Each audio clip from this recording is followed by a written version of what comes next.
의원님 안녕하세요. 네, 안녕하십니까. 청취자 네. 여러분도 안녕하십니까. 경기도의회 권칠성입니다. 환절기에 건강 유의하시길 바랍니다. 네, 이제 본격적으로 이야기를 나눠보겠습니다. 의원님은 경기도의회 예산결산특별위원장을 맡고 계신데 예, 지난 18일이죠. 본회의에서 경기도 1차 추가 경정 예산안이 통과가 됐습니다. 그런데 이 예산안이 지금 2달 정도 있다가 이렇게 통과가 된 건데 이렇게 시간이 오래 걸린 이유가 있나요? 네, 그 사유가 아주 중요합니다. 현재 경기도는 최소한 7,200억 원에 달하는 법정 부채를 예산서에 표기하고 있지 않습니다. 이 자체로서도 매우 심각한 회계질서 문란 행위인데요. 예산서에 반영되어 있지 않은 부채가 있다는 그 사실 자체를 의회에 알리지 않고 예산 심사를 요청한다면 더욱더 큰 문제가 될 것입니다. 이 의회를 통한 예산 통제라고 하는 그 제도 자체가 무력화되는 결과를 가져오기 때문인데요.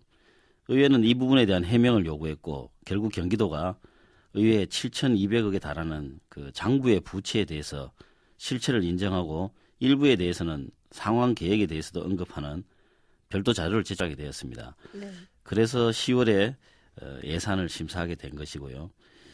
이 부분은 매우 원칙적인 부분이어서 꼭 말씀을 드리고 싶었습니다. 네. 그런데 원래 경기도가 제출했던 예산보다 700억 원이 더 삭감이 됐는데 네. 어떤 예산들이 삭감이 된 건가요? 이번에 추가로 삭감된 700억 중에서 주요 예산을 보면 그 지역상생발전기금 출연금이라는 게 있습니다. 네네. 이게 이제 500억 이상 삭감이 돼서 사실은 700억 중에서 뭐 절대 다액이라고 보실 수가 있는데요. 이 지역상생발전기금이라고 하는 것은 2010년도에 지방소비세가 도입되면서 이 지역 간의 재정 불균형을 해소하고 또 수도권 규제 완화를 목적으로 이 설치된 기금인데요.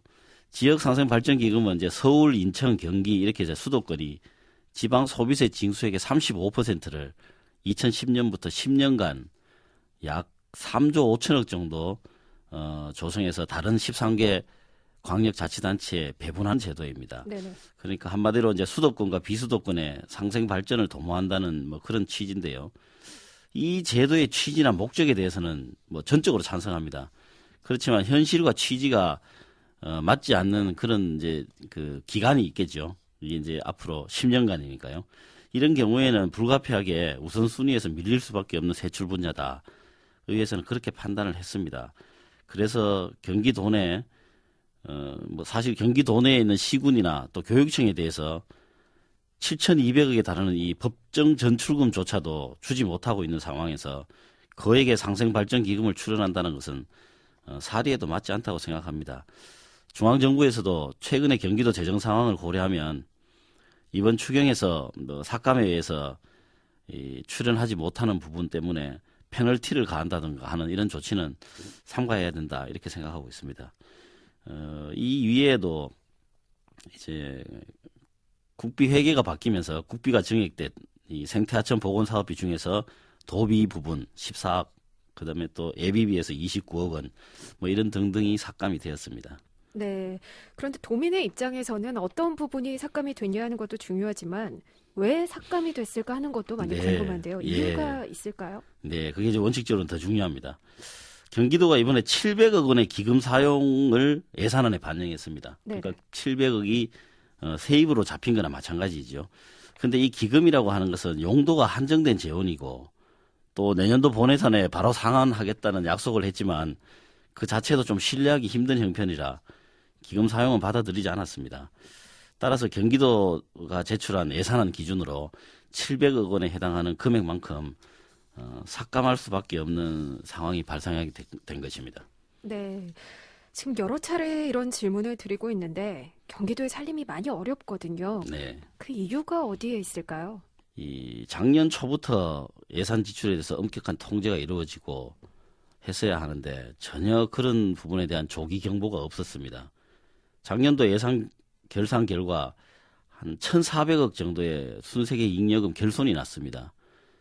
근데 작년 12월 올해 본예산을 편성할 때만 해도 1,400억 정도 이 순세계 잉여금이 남는 것으로 예산을 잡았거든요. 그리고 뭐 전혀 예측을 못하는 상황이었죠.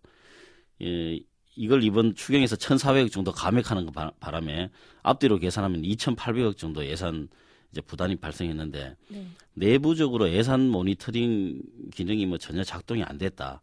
이렇게밖에 볼 수가 없고요. 그 다음에 여기에서 그치지 않고 올해 본예산이 통과되고 석 달도 안 돼서 비상경영 체제를 선언했습니다.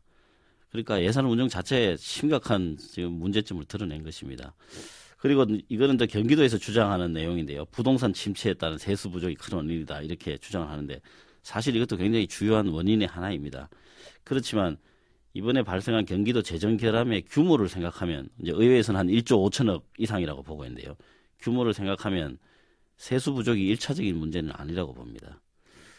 네. 네. 지금 계속해서 세입은 줄어드는데 경기도에서 써야 할 돈은 또 늘어나고 있는 상황이거든요. 이렇게 되면은 많은 분들이 위기감을 느낄 수밖에 없는데 네. 지방채 발행을 해야 되는 건가요? 여러 가지로 지금 목소리가 많습니다. 지금 경기도는 두 가지 갈림길에 놓여 있다고 봅니다. 이 재정 위기의 상황이지만 현재 재정 규모를 최대한 유지하는 정책을 사용해서 재정 긴축에 따른 충격을 완화할 것인가? 그 소위 연착륙 전략이죠. 이것을 선택할 것인가? 아니면 엄청난 고통, 또 정치적 부담, 비난 이런 것들이 따르더라도 이 강도 높은 사업 구조 조정을 통해서 재정 건전을 추진할 것인가? 이 두 가지 중 하나를 선택해야 되는 상황인데요. 김문수 지사는 지방채 발행에 대해서는 절대 반대하는 입장이라고 알고 있습니다. 네. 그렇다면 결국 이제 강도 높은 구조 조정을 우선적으로 선택할 것이다. 이렇게 이제 예상을 하고 있는데요. 제 개인적으로는 현재 재정 결함이 너무 심각해서 지방채를 발행해서 세입을 보충하더라도 강도 높은 구조 조정을 동시에 수행해야 되지 않을까 이렇게 생각하고 있습니다. 네. 12월이면 또 내년도 예산안 심의가 있죠.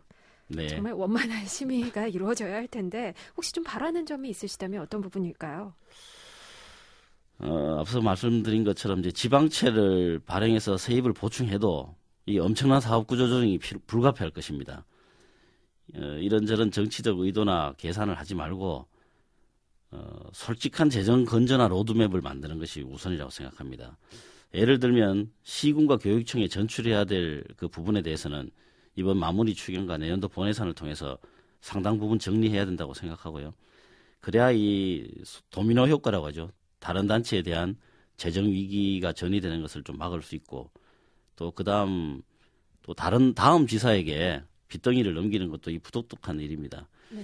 이렇게 정리를 하고 나서 경기도가 떠안아야 될 부분은 세입 확충이나 또 구조조정 같은 이런 해결책을 찾는 게 순서라고 생각합니다. 네, 잘 알겠습니다. 이제 준비된 시간이 다 됐습니다. 의원님의 끝인사로 이 시간 마치겠습니다. 경기도 지금 재정 상태가 뭐 일반의 예상을 훨씬 뛰어넘는 수준이어서 재정 긴축은 불가피하리라고 봅니다. 이 긴축에 따른 충격이 특히 민생 분야에서 좀 최소화될 수 있도록 최선을 다하도록 하겠습니다. 네, 지금 말씀해 주신 것처럼 민생 분야를 더욱더 힘써 주시기를 바라겠습니다. 네, 감사합니다. 네, 오늘 나와주셔서 고맙습니다. 네, 고맙습니다.